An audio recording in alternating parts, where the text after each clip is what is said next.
I want to look at the second point in our series of definitions regarding salvation or new birth. Last time I looked at sin. What is sin?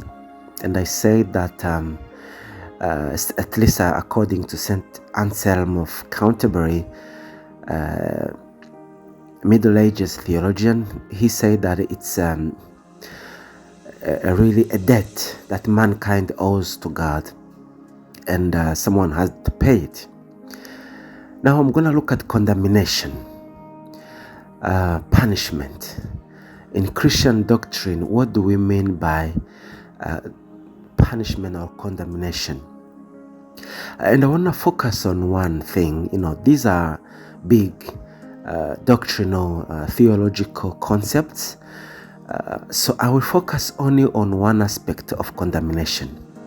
And what I want to say is that sin or any act of disobedience to God carries its own punishment, partially at least, because if we are not in Christ, the full punishment will be met or will be administered in eternity.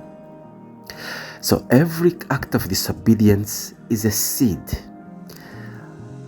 It's a seed of pain, is a seed of destruction, is a seed of death. And if it's allowed to grow, it will eventually lead to death. But God really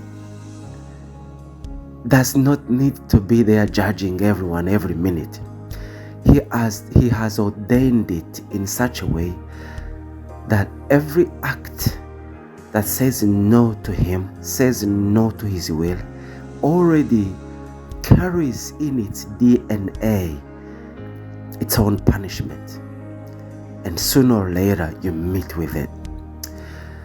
And this is the same thing with obedience. Every act of obedience carries with it its own blessings. In theology, again, we talk about the things that God does immediately, or those that He has ordained to be in nature. So the punishment of sin is there already embedded in sins.